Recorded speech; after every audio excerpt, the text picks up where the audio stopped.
right path. I'm, as many of you know, Brendan Donnelly. I'm the director of the Federal Trust, and David Grace is the director of the James Madison Trust, and the two of us are collaborating on this conference. As you probably know, the Federal Trust has spent a lot of time over the past few years talking, writing, and thinking about the European Union, Brexit, and its consequences. But we've never wanted to lose sight of the other aspect, if you like, of our activities, which is the governance of the United Kingdom. And obviously, federalism, in our view, plays a large role in what that good governance should be. We're going to start and finish with Professor Andrew Blick, who will be giving us some general thoughts about what he describes as the malaise of the UK Constitution. Some might use a stronger word, but it's a very, very restrained way of describing it. And that will be the first session. And then we'll have regional sessions because there are two ways of looking at these questions. You can look at them thematically as you like, if you like.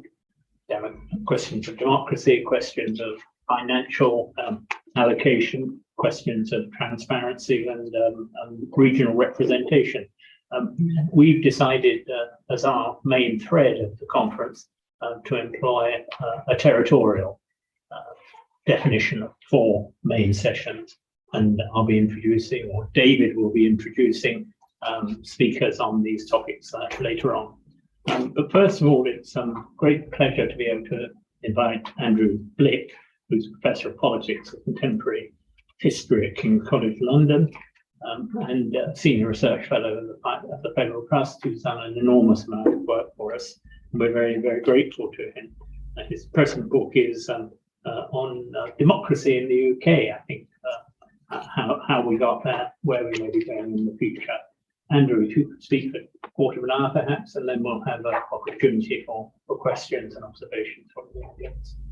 Thank you, Brendan. It's great to be here, great to see some familiar people and some new people, to be here in the Tesla room, which I'm sure has got nothing to do with Elon Musk.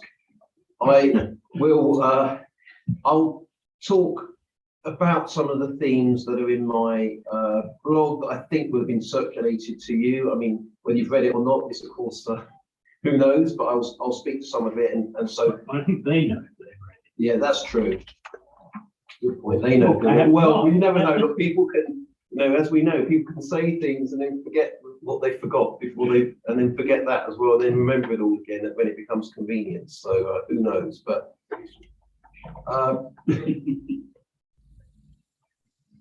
so if there's any repetition with that, that's your fault for reading it. So those who haven't read it, well, you'll be rewarded by hearing it now. So really, I was talking about in that piece the fact that about 30 years ago or so, there was a lot of talk about the triumph of democracy, the end of history, all that kind of thing. Really, there's a lot of optimism around the international democratic project, if you want to call it that.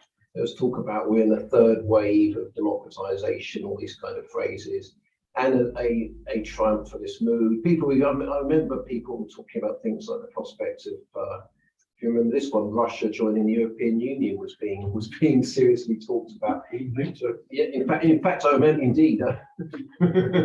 So, if I remember reading an article about 10 years after that, criticising the European Union for not wanting to admit Russia and Turkey, and saying that it was racist in its motivation for not doing so. The article, by the way, was written by a journalist called Boris Johnson, so we'll gloss over that. So that was going on in the early 90s. That was the move, that democracy was inevitably triumphing everywhere. People were saying China's going to be next, that kind of thing. Now, obviously, fast forward 30 years, things haven't worked out quite as expected. Now, obviously, some of that optimism was clearly excessive and always going to be wrong.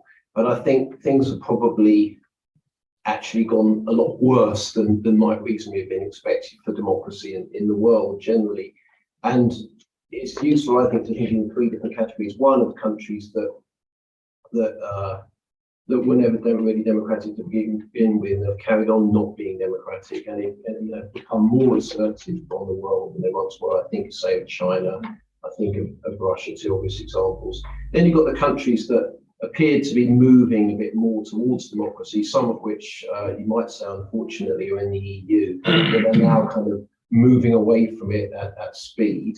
And obviously one country to put into that category is Hungary. Then you've got the countries that look like they were bedrocks of democracy and now look like they're a little bit wobbly. And I think, the US is one obvious example that had someone in the White House who clearly wasn't really interested in democracy, not really committed to democracy. I'm not saying it became a fascist dictatorship under him or anything like that, but clearly things he did and his what has to be called a coup attempt underpins that. And he might be back, or something similar might be back. In the US, you've got, say, France, where although they haven't come to power, you've got a party which is clearly very problematic, that seem to keep getting into the runoff in the presidential elections and keep doing better each time in that final vote. Again, I'm not saying they're going to win, but it gets less comfortable each time.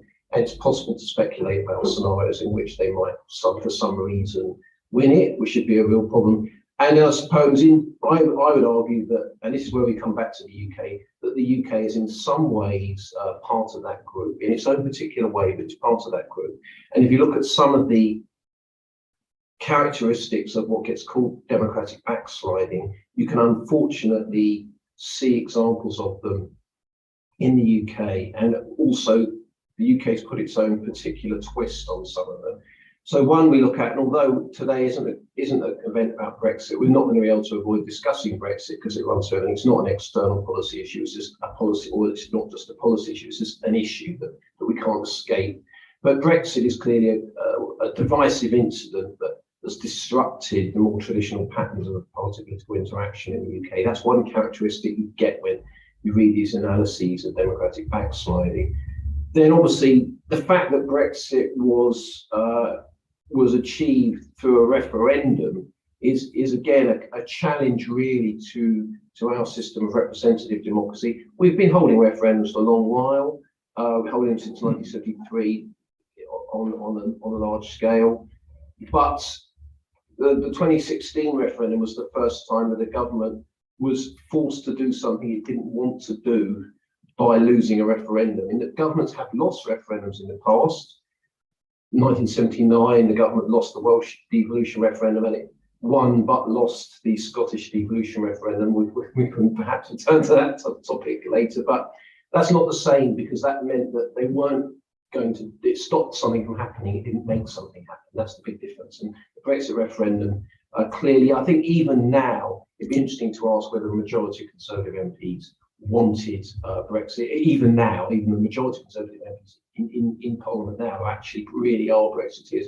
They didn't want it, no one else really wanted it at elite level, but we got it. So that's an issue from the point of view of the representative system. Various other problems that you find, the challenging of the conventions that underpin the whole constitution in the UK, that you have people in power who are basically ignoring what were considered to be once fundamental rules and not necessarily paying that much of a price for doing so. Well, you might argue that in the long run, Johnson did pay the price for ignoring those rules, but it took a while. And you could say that Liz Truss ignored certain rules and paid the price somewhat quicker. But then we now have a Prime Minister who is a criminal. I think I'm allowed to say that, who was found to have broken the same law that Boris Johnson broke, and also some of his financial affairs, although were found to have been all above board, look a bit odd, and you wonder whether in a different era a politician would have got away with some of that. I don't know, but you have this problem and other issues around misinformation by government. Clear cases. If you look at some of the statistical information that's been put out about things like crime figures, the economy, as well as more serious kind of deceit over the behaviour of ministers. All of these are problems that we associate with democratic backsliding. Seem to think that we have a kind of a take it or leave it approach to treaty commitments is a bit of a problem from the point of view international rule of law, but we're very much leading the charge on that kind of behaviour. And obviously that factors into things we're surely going to talk about today, including the Northern Ireland peace process. Again, undermining that is not really the kind of behaviour you expect from a responsible democratic government. Measures that are undermining human rights, such as the right to protest, the right to claim asylum. Again, that factors into international agreements as well. Things such as inventing problems that don't really exist and blaming people for them who aren't really to blame for them, and then taking measures that don't really address the imaginary problem in the first place. And insofar as there was a problem, make it worse. That kind of thing's a bit of a problem. Unlawful behaviour, such as the prorogation of Parliament, or the attempted prorogation of Parliament in 2019, and illegal behaviour, which I've already touched on. We had a Prime Minister, then a little bit of a Prime Minister, and another Prime Minister, both of whom were found to have broken the law. And then we get on to problems in the dispersal of public money, that some of the investigations by the House of Commons Public Accounts Committee into COVID-related contracts have turned up some serious irregularities. Again, no one's actually been yet fully banged to rights on any of this, but there's some things going on that are very worrying. And also, final one on my list is not an exhaustive list. It may be exhausting to listen to, but it could go on. But the undermining of supposedly impartial public institutions, including the civil service, and we see this when Trust gets in, manages in a very short time to do a bit of damage there in removing the permanent secretary of the Treasury, because presumably he was going to say things that she didn't want to hear, but as it turns out, might have been well advised to have listened to. So all of those things going on. My paper argues basically that the two, and then I'll set out these two things, and then we can go to a discussion, I think. But my paper argues that basically there are two really crucial aspects of the British system. There are many things we could talk about that are wrong with it, and we'll get on to the whole federal discussion. But I think before we even get to that, we need to look at this problem we have at UK level. And I think all of the discussion we're going to have today is going to connect to this. But one problem, I think, is the voting system that we use for parliamentary elections. I think it leads to a situation where you have the tendency towards dominance by two parties. One party tends to dominate a bit more than the other, and it creates a balance in which there's an incentive, if you're in an extreme faction, to stay within one of those parties and try and take the party over. And that's what we see happen. And then you can get hold of power by being a minority within a minority. And actually, a minority within a minority can become a majority in the House of Commons. And that factors into a third issue, the fact that we've got this unwritten constitution where someone with a majority in the House of Commons, if that majority is sufficiently solid, can do quite a lot. And it's very, very hard to actually stop them. And then the second problem, I guess, is Brexit. As I've already said, I think this has led to many of these issues. I think the first past the post system, probably without that, we wouldn't have had Brexit. And it's an ongoing problem. It's not something that's just going to go away. I don't think either of the two major parties really have got a clue what to do about it. And I think until we seriously commit to reversing Brexit, I'm not saying that's an easy option. And I know the political issues for the Labour Party, though it is on that. I think until we seriously commit to that, we're not going to really be able to deal with any of these other problems that we're talking about, including the territorial issues in the UK, because I think being in the European Union was actually what was holding the UK together in its current form. And I think once you remove the European Union from the equation, the whole thing starts to fall apart, which is relying then on 18th, 19th century legislation, which doesn't really work any longer as a basis for a state. I'll stop there, but I think we can go to questions now. Is that Thank you, Ian. Thank you very much. I think anyone who agrees with everything Andrew said hasn't been paying attention, because it was a very provocative and thought-provoking introduction. Thank you very much. Are there any preliminary observations? Could we remind people online how to send in their comments? People who are watching online can type their comments and questions into the chat. Yes, did everybody hear that who's online?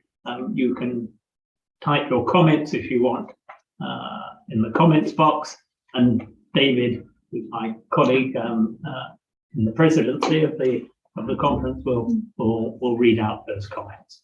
but we're going to start with some people in the room. I'm reading the room. David. Thank you, Brendan, and thank you, Andrew, for sort of stimulating introduction to the conference. And I hope people read the article. It's 3.5 pages, really succinctly argued, and a model of its form. I just want to be slightly more optimistic, so I'm probably not moving far given the list of difficulties that you just spoke about. I read somewhere this week, I think it was the FT, that only about 10% of the voting electorate in America now consider voting for the other parties, or the Democrat or Republican. Now, we don't see that in Britain yet. The recent opinion polls were a reflection of voting intentions. There's been a vast sort of surge in Labour support, and in one opinion poll, I think the Conservatives are down to 40%. They're low 20s at best for the vote, it seems. So does that indicate a bit more robustness in terms of British democracy at the moment? And with Brexit, you're starting to get people misremembering how they voted in 2016. So those that say they voted to remain is larger than the number that did vote remain. So these are key indicators, it seems to me. And then my final point, if you think we're going in the two-party system the way the Americans are, would proportional representation, which would create more parties, I think it's fair to say, lead to more people switching allegiance, or would you still see, this very intensive identification with a, one political party and people remaining in that? I think that's such a good question. Yeah. Really good for you to answer it. There was some evidence of direct switching, it's, at least in what people were willing to say to opinion poll questioners recently, from Labour to Conservative. Relatively unusual, and look what it took for that to actually happen. It's hard to imagine how well that would play out in the general. It's interesting to hear you saying that people wanting to vote Labour rather than Conservative is a cause of optimism, by the way. I'm very interested to hear that. And the reverse. So, however, what tends to happen, I think, more often in elections, what decides it is differential turnout. So, which is why things like voter suppression are important, because it's more about getting your people out and discouraging the other people. So I think probably, although you hear a lot about swing voters in marginal seats, it's very hard to know how real those people are and what it actually takes. I'm sure it does happen sometimes, but as you say, often you talk to people who aren't sort of politics nerds like us, and they're very vague on things like which way they voted in one election, or who they all, what vote, those kind of, why shouldn't, there's lots of things I don't know about, so I'm not criticizing them. But so I think it's difficult to know. I think there is a willingness to do that. But onto the PR question, I don't know what difference it would make. Well, the difference it would make is that the way people voted would be reflected in the composition of the legislature. That's all I know. Is that, and beyond that, who knows what would happen. But I think we've got at least one, possibly two zombie parties who've kind of been kept going by the electoral system, that it would be kind of active euthanasia if the PR system was actually going to finish them off, or rather reconfigure them. You'd still have you'd have all these horrible parties we don't like, and then some we dislike less. But I think whether it would alter actual voting behaviour is hard to say. The way it would alter voting behaviour is the obvious one, that it would discourage people less from voting for smaller parties on the grounds of wasted vote. So that's what I think it would do. But whether it would make people switch more often, I don't know. Again, I think you'd be back to differential turnout issues again. I think is probably more important than actual switching. You might have a proportional representation system, but like the German system, makes it possible for people to vote for two different parties. And that might be something that would encourage the idea of voter switching. You might vote SPD and FDP one year, and then FDP and CDU the next year. So, and that would break down the barriers. And it certainly help those of us who are unionists in terms of, you would not get the sort of perverse results that you can get in terms of, large majority with minority vote. And also, you know, you'd have 50% of MPs in Scotland, current voting behaviour, with being from the unionist parties, which would put things in a more conducive perspective for those supporting the union. And you wouldn't have 2/3 of the time purely Conservative governments, which is a big factor amongst the Scots in driving some anyway to an independence. Yeah, Really no, funny, that's a really sorry. good point. Really funny. From journalistic substances. I have two solutions, and I would really love to hear your comment. We are discussing now the crisis of democracy first, before we move over to the federalization of the UK. And we agree that democracy is on its knees. And one solution has come up already, that we should have proportional representation. You speak up a bit. Yes, that one solution was that we might introduce the proportional representation, and in that way invigorate the electorate to vote for perhaps different parties. I would agree with that, but I think if we have a constitution one day, which Andrew, you said that we need a radical solution once we have sorted out European Union and so on, then the question is, should we follow the current best practice, or should we leapfrog it? And in my view, we should do the second one. We should find entirely new solutions which are not even practiced anywhere in the world. But we have good practice in some of the proposals I made. So to cut it short, what I propose is the merger of representational and direct democracy, not literal. That doesn't mean that you impose or you instill the Swiss model onto the representation model, but that you devise some what I call a temporary citizen senate, to which the citizens are randomly selected for a given major issue, do away with referenda, and not only that, that you have a controlling institution that actually looks at the politicians, what they are actually doing in between the elections, because we only have a say for one day during the day of the election. So that is one thing. The second thing is that we should make coalition government a norm and not an exception. To such an extent that I would say, even if there is a single majority party, that party should be perhaps co-chaired with the second largest party, something like that. Because in that way, we have a true citizen participation. What was the meaning of that?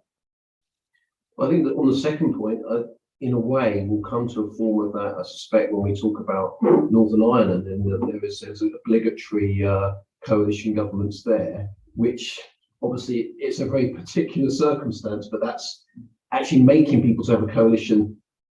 If one of them doesn't want to do it or wants to wreck it, it's a problem. I'm not saying that condemns the whole problem, but we have got evidence of that kind of a mechanism. Obviously, how it works at UK level might be quite different. But I think if you've got a different electoral system that was even, fairly proportional, I think you'd have to have coalitions of some kind. I just can't see a party in the UK for the foreseeable future getting anywhere near 50%. And I think if you had a more proportional system, you'd find that the two main parties actually got less votes because there'd be less of a you wouldn't. So I think that coalition issue would sort itself out. You need, at the very least, you'd have to have coalitions in Parliament. Again, and Wales provides, some evidence there. You don't necessarily have to have a coalition in the government. You can have a coalition in the elected assembly, in the elected Parliament. But you have to have some kind of coalition. And whether parties want to be in the government is partly a call for them. They may decide to stay out of it and press on certain issues, whatever. They may think that being in the government didn't work out as well for the Lib Dem. There are lots of ways of looking at that. So that's that issue.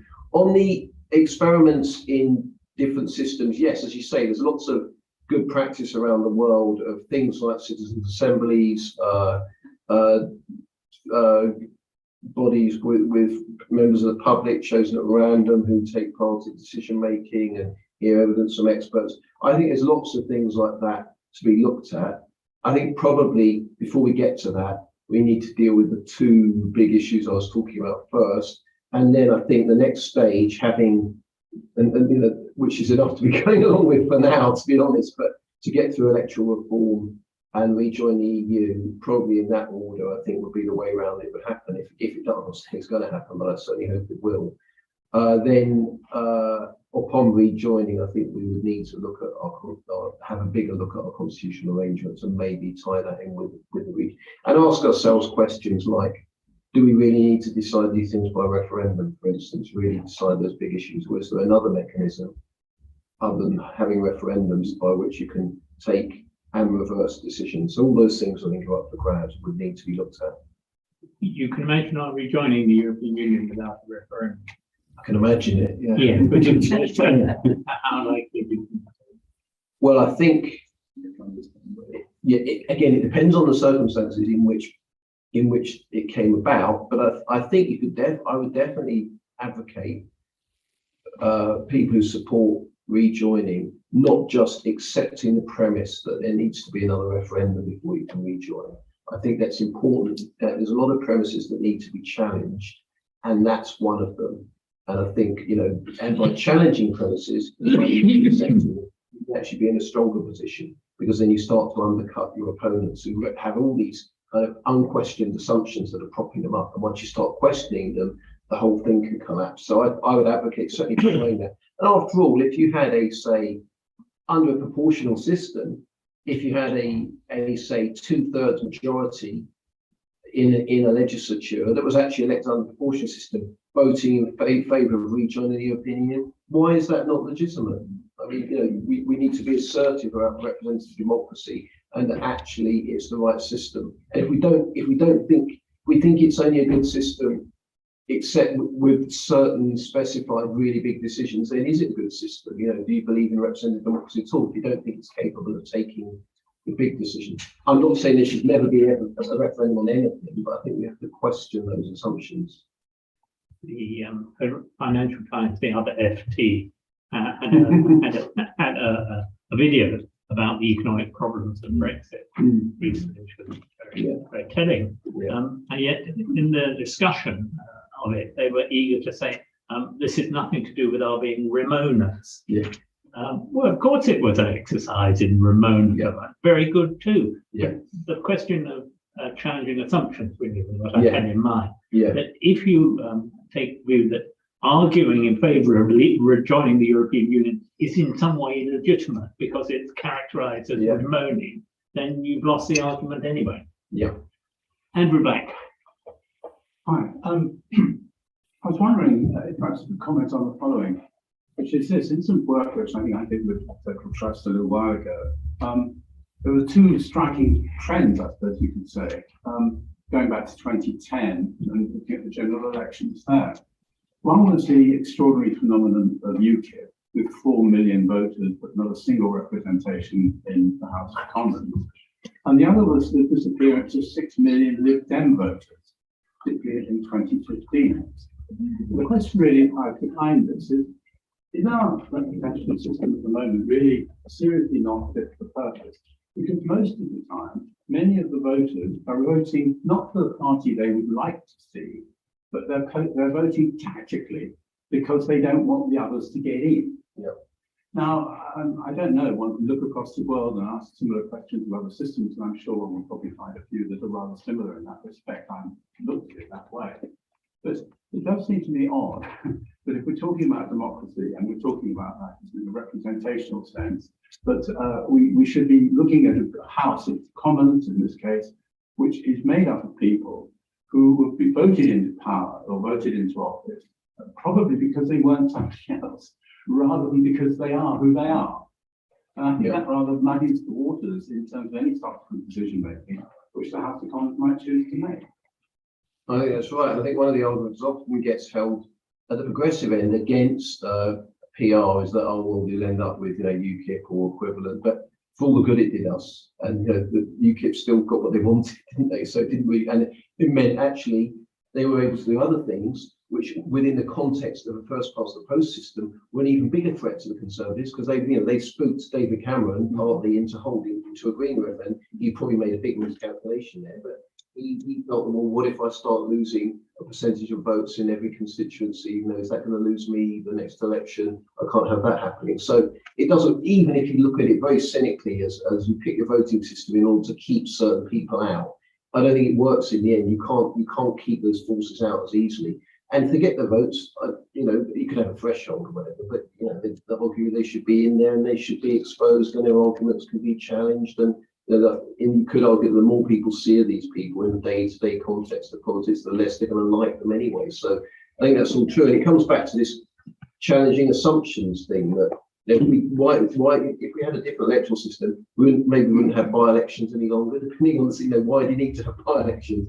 And the idea that you have to have a single party government and anything else is weak or unstable, you know, all these are assumptions that are just accepted that actually deserve to be challenged. And I think that's one as well, this idea that these parties that are seen as being marginal but actually can get quite a lot of votes should be excluded, and that's parties on the left, right and centre. So I think that's quite right. We have an online question, Yes. which Andrew started to answer earlier. It's from David Gow. He says, what are the prospects for revisiting the proportional representation question on a UK basis? You said something about it already. Well, just that opinion seems to have shifted decisively within the Labour Party, not the Labour leadership. You know, that would be much too bold for the Labour leadership to adopt it as a policy at this stage. But I think that is significant. I think the penny has dropped, at least among Labour members, the electoral system that means you get to be in government every 20 years or so, particularly if you're led by Tony Blair, but the rest of the time you're in opposition complaining, isn't necessarily the electoral system that's right for the Labour Party. And it would actually have a share of power, probably more frequently. And also there would be governments that it found particularly objectionable, probably less frequently under different systems. I think that's important. And again, I think that's another area where we need to challenge this ridiculous assumption that the 2011 AV referendum is somehow a clincher that means we're stuck with first past the post forever, or indeed that we have to have a referendum to change the electoral system. But if you look at international good practice, that's not clearly the case at all. Sam. Yeah. Sam Winster. Sorry. Yeah.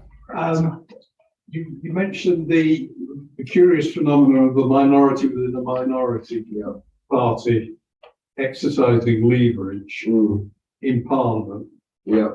And it is actually quite, I mean, it's a description of what's going on, isn't it? Yeah. And it's quite difficult to explain because it's against the trend, as you say, from the 19th century, really up to 2000, I would have thought.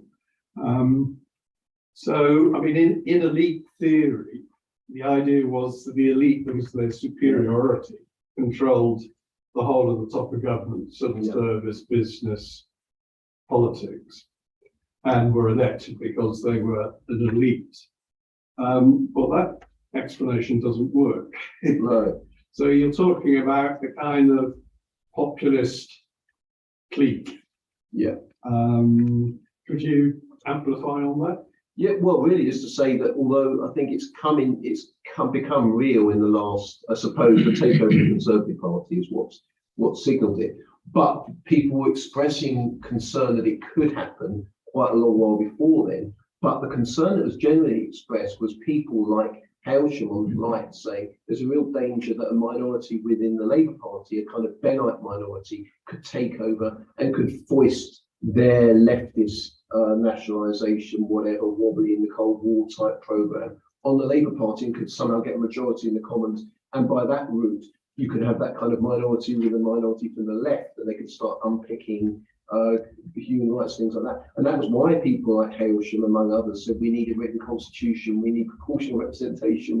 They were right about all this. What happened differently was the coup came from the right. I shouldn't use the word coup because it gets used wrong. The takeover came from the right, not from the left. But the scenario was predicted quite accurately. And that's why, for a time, Conservatives were interested in things like entrenching the European Convention on Human Rights in UK law. And the Thatcher government even looked at it for a bit and decided, for all kinds of reasons, it couldn't possibly be done. But so it's been feared for a while. But I think what's interesting is it's the kind of right, if you want to call them that, within the Conservative Party, who figured out how to actually do it. Now, how they got to that position is an interesting question. The history of the ERG, I think, is to be written and will be a very interesting subject.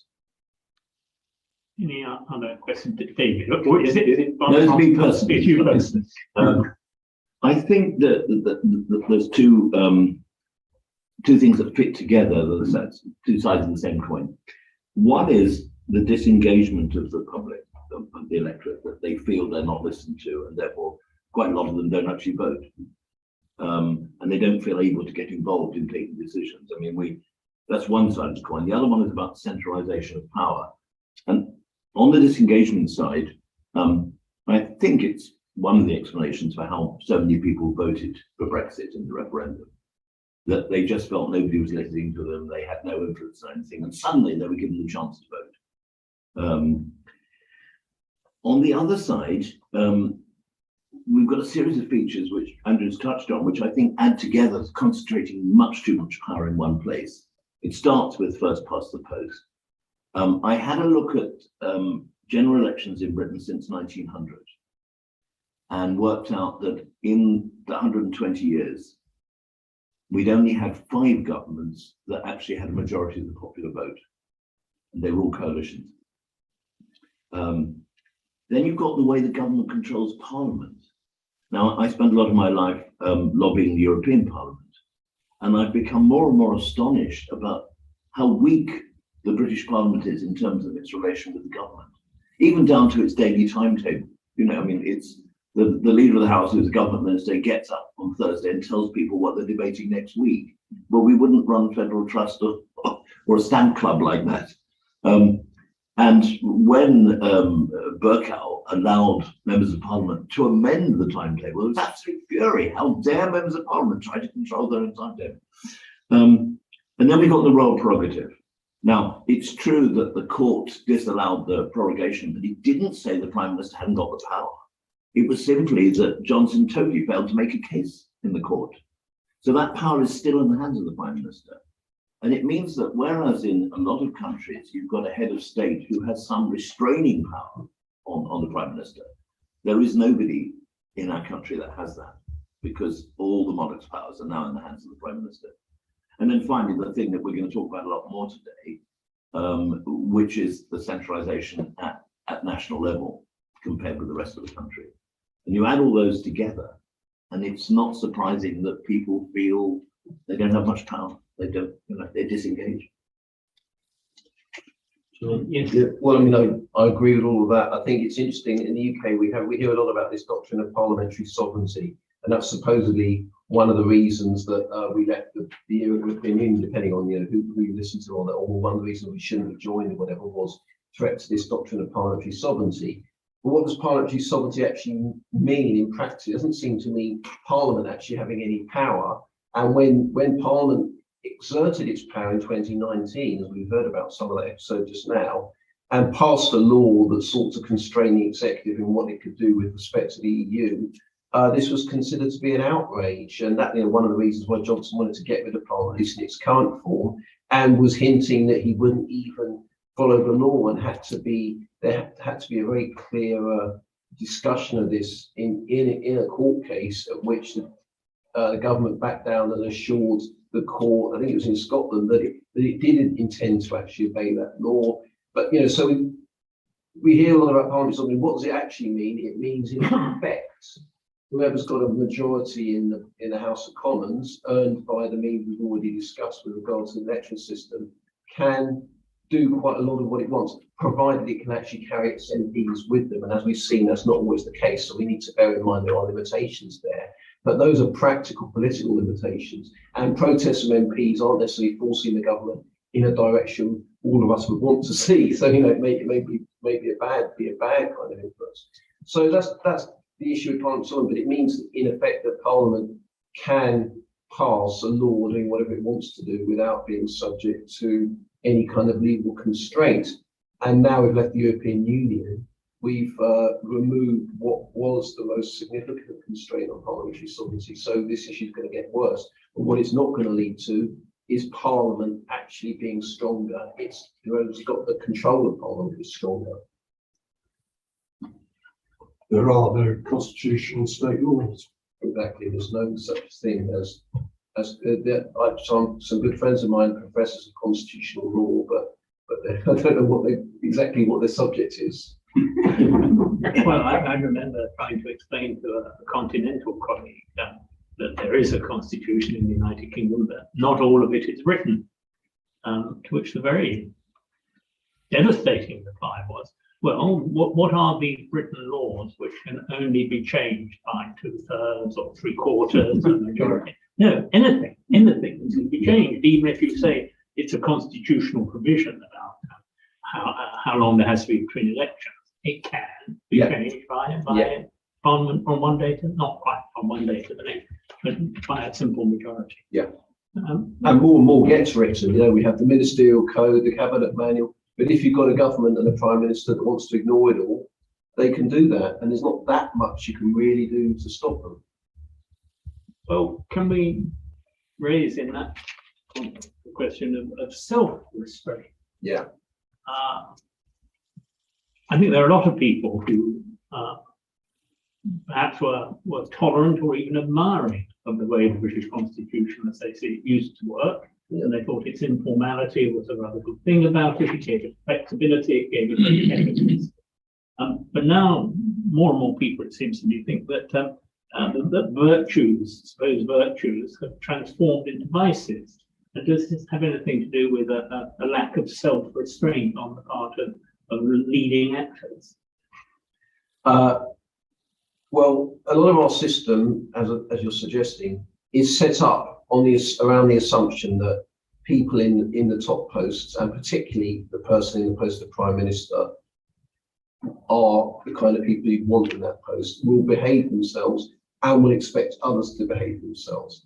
And again, if you look at the ministerial code, that's very much set up around the assumption that the Prime Minister is the promoter of values, is the person who gets to define what the values are, and is responsible for interpreting and enforcing those values ultimately. So if you've got someone in the job of Prime Minister who's got no interest in any of that, who thinks it's a nuisance, and not only that, but who actually makes a virtue of behaving like that, who partly comes to power because that's their image that they've cultivated over decades, and that's why people like them. They've seen them on Have I Got News For You or whatever, they like that kind of stuff. Then you've got a real problem. But it's not. But the difficulty there is that then having someone like that in the post, even after they've gone, they've really undermined the system, and other people might learn from that and might think, well, why do we want to bring all those silly rules back again? And then if you have a Prime Minister who either doesn't even understand the rules or doesn't care about them, or, as may be the case now, you've got a Prime Minister who, as already suggested, the present Prime Minister hasn't exactly got a great record with adherence to certain rules and conventions, but also if they've done some kind of implicit or explicit deal that's got them into the job of Prime Minister, that means they're subject to forces which themselves don't care about the rules, then that's a problem too. So yes, it's a tricky one. And then and I don't want to claim that everything was wonderful in the old days and everybody always followed the rules, and what you need to do is restore that. I don't think it's as simple as that. But I think we've got a real problem in the breakdown credibility of the rules. I think we're in a period where, for good and bad, there's a lot more real-time scrutiny of what goes on, and a lot more willingness to criticise, sometimes for good reason, sometimes for bad reason. So again, it makes that system a lot harder to sustain, and does perhaps point the way to a clearer, entrenched rules-based system. But all of that's easier said than done. I can see how electoral reform would improve. I can see how electoral reform would improve the culture of politics within Westminster, particularly, and we are in a state where that's absolutely desperately needed. In the context of in the Senate in Wales, we've had collaboration, we've had coalitions for off and on for the best part of 2 decades already. And as reflective of the different methodologies for voting in Wales. What I do struggle to see is how electoral reform for Westminster would help improve relationships between the nations. We are sort of heading towards some form of crisis without some fundamental review of our current constitutional arrangements, formalising them in some sense that the issue is broader than just electoral reform. I'd be interested to hear your thoughts on that. Well, I think, as you say, the electoral reform could hopefully promote a culture change and move us away from the zero-sum game approach to politics, which I think is a real problem for the UK. And again, is another reason why we never really got what the EU is about, because that's about doing deals, making compromises, getting 30% or getting 60% of what you want, and being willing to sacrifice other things. That doesn't really fit with UK political culture. And some of that comes back to electoral system, among other things, including the lack of a written constitution. So I think you would generally have a more consensual approach, which might help the way in which the relations between the different components of the union were handled. So that might help a bit in that it could encourage that change of culture. But there are other issues obviously bigger than that. I mean, and I'm sure we'll get onto some of these, but I think, again, this is a big task that not on my top 2 list, but I think would need to be looked at is what do we do with the House of Lords and whether that can be reconfigured as some kind of states chamber. Personally, my personal preference, if I was asked on that, you didn't ask, but I'll say, would be, rather than the directly elected one, would be to actually have the states represented in that chamber, more along the German model is what I would personally favour. There's an argument to be had in both directions about that. But I think if you've got that, then I think you would then obviously have a path towards incorporating those components of the UK. And as far as they want to remain part of the UK, I'm neutral on that. If they want to go, they can go. But I think you'd find you'd have a more functional system. And I think one of the things we didn't look at with devolution when we did it was the whole discussion was about how much and on what terms we can devolve. And there was a lot less consideration of what do we do about retaining things at the centre? How do we involve those devolved institutions in those decisions involving powers which aren't necessarily devolved, but nonetheless are important for the devolved system? And we're seeing some of these problems, manifesting themselves now, I think. Do you have not so much a view, information on how the devolution bills, who wrote them? I mean, there's some quite intelligent bits in them, but a lot of shortcomings. It's an interesting topic. Yeah, that is again, that'll be an interesting job for historians. I think that one thing which was said at the time, I don't know how true it is that the Scottish Constitutional Convention did a lot of the kind of heavy lifting, and there were other groups around at the time, like the Constitution Union, looking at it. And I think this is a point that Vernon Bolton makes, is that actually so much work was done by the Scottish Constitutional Convention, it was politically pretty successful, that their model was taken and maybe not, without as much scrutiny as it might have benefited from. It did move pretty quickly, which is probably a good thing, because it might not happen. Back in John Smith's day, was it? Yeah, it was. That sat from, I think, 1989 up to about, and then it was going to be 92, but we know that election didn't go the way that some were expecting it would. And then, so I think its final report was maybe in 95, 96, and then others will know this better than me, but then there's the Cook-McLennan agreement between Labour and Lib Dems, which I think is an interesting model that might benefit from being revisited, where Labour and Lib Dems agreed a series of constitutional changes, one of which was devolution. So I'm not as across all the details of that, but I think a lot of what has been said is that a lot of the work was done before. And obviously the Welsh devolution model, which is now a lot closer to the Scottish one, initially was much more, as others will know better than me, was much more limited. And it was just basically the delegated powers previously possessed by the Secretary of State of Wales were then put in the Assembly, and there was no separation between a Welsh government and a Welsh Assembly. That's since changed. But I think the body that was most important to all of that was the Welsh Labour Party. It was very much kind of internal discussion within Welsh Labour, some of whom really didn't want devolution, some of whom did. And I think Welsh Labour has been very important. So it's different. And obviously the Northern Ireland system, well, that will come down to the process that led to the Good Friday Agreement, the Belfast Good Friday Agreement. Yeah, I think it's a very astute point that the government stopped at 98. Probably should have had much more examination than it did. it created a very, very strong model of decentralized government, much stronger than most federal systems without the rule book in a way, because you don't have the checks that you have in the federal system. But the convention of the process in the 90s, I think, did get Scottish opinion, to a robust form of devolution. In Wales, we, I think, had 4 Government of Wales Acts in the end. I used to argue we changed the Government of Wales Act more frequently than most people change cars. But in a way, it was this, what was then called the Assembly and the Assembly, having its own convention, which it went on for 10 years or so until we got up to a model that was more robust. I wanted to come back, if I may, to the extraordinary situation of the British government lasting 49 days, if you take from appointment to resignation. It was probably dead in the water after the mini budget. How much of a reset do you think this would cause? Because some events happen in politics that cannot be hidden from the electorate or dressed up, and a government collapsing in under 50 days, and being forced really off a very sort of determined policy line then by the markets, and then obviously not having the authority or power to pursue the policy that the Prime Minister intended. How big an impact will that have on our political thinking and what's possible in the future?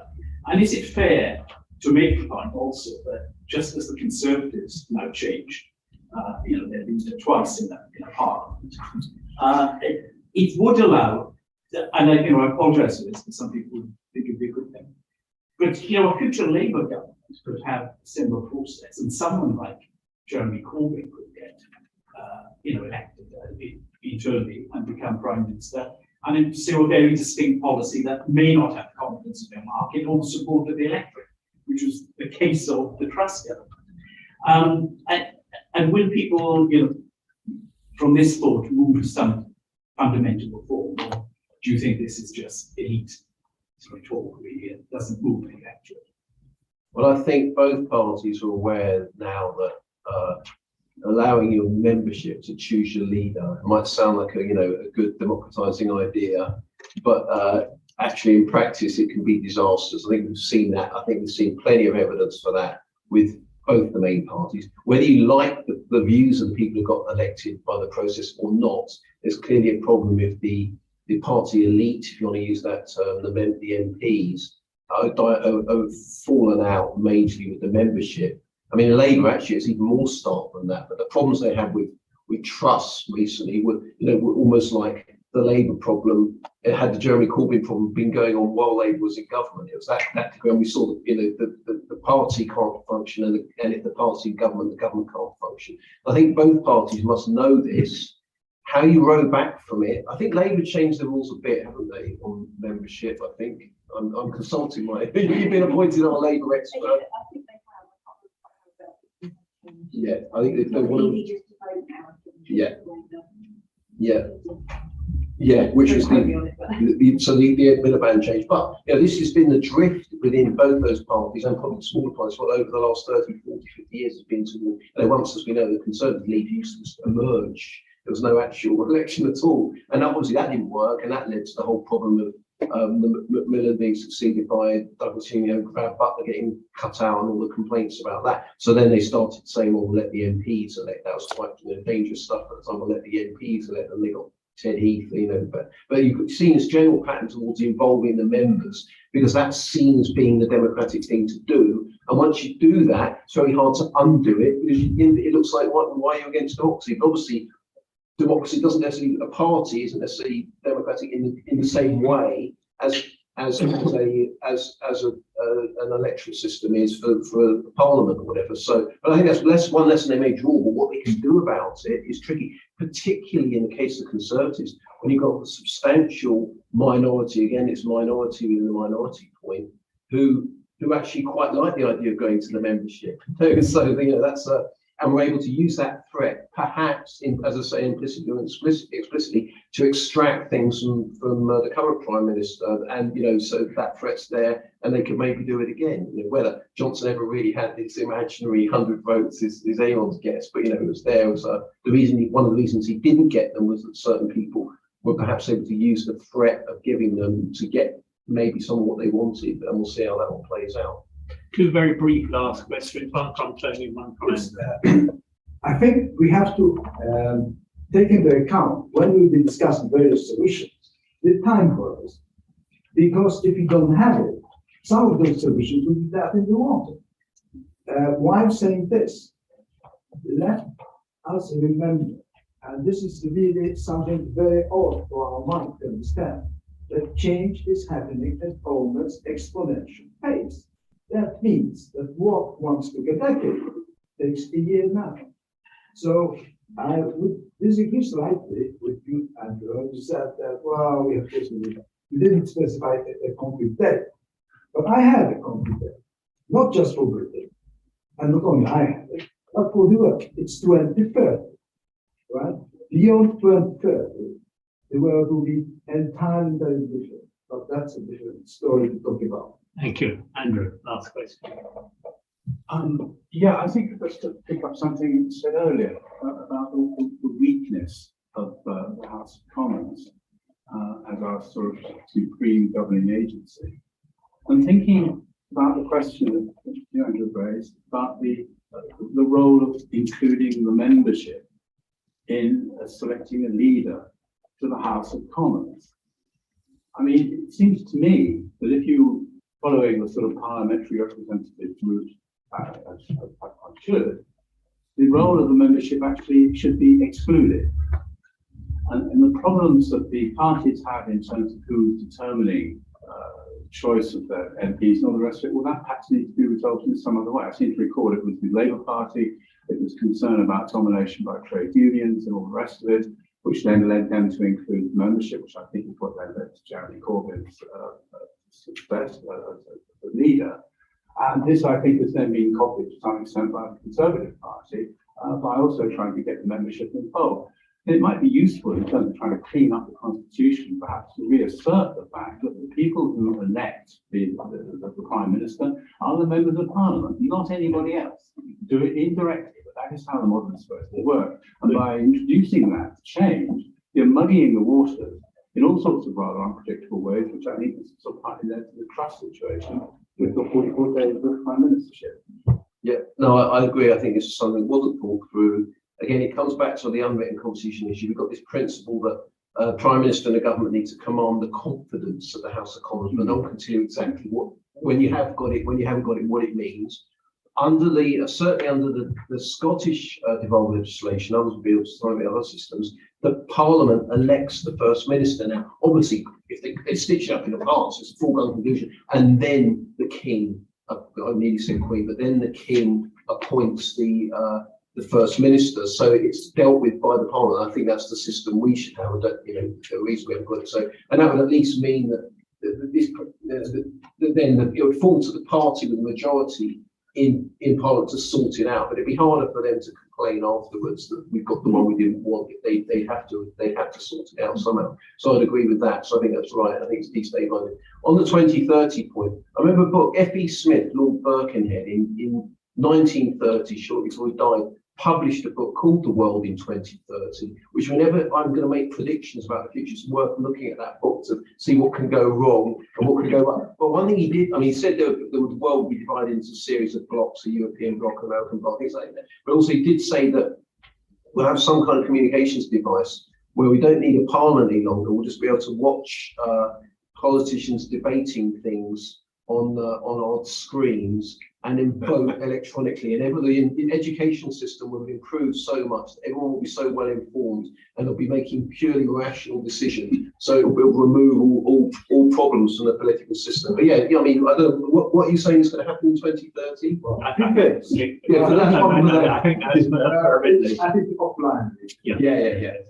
Well, thank you very much indeed. Can I just end with two remarks about David's question on whether this will mark a sea change in British politics. inclined to say no. Governments have done damn silly things in not very damn silly ways, and they've done intelligent things in silly ways. What's been unusual about the mini budget was that it was doing damn silly things in damn silly ways.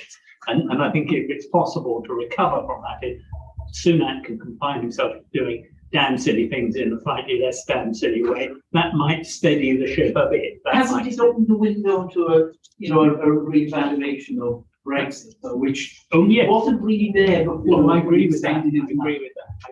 And the other thing is that for the first time in all the years I've been listening to Andrew, he said something which made me raise my hackles.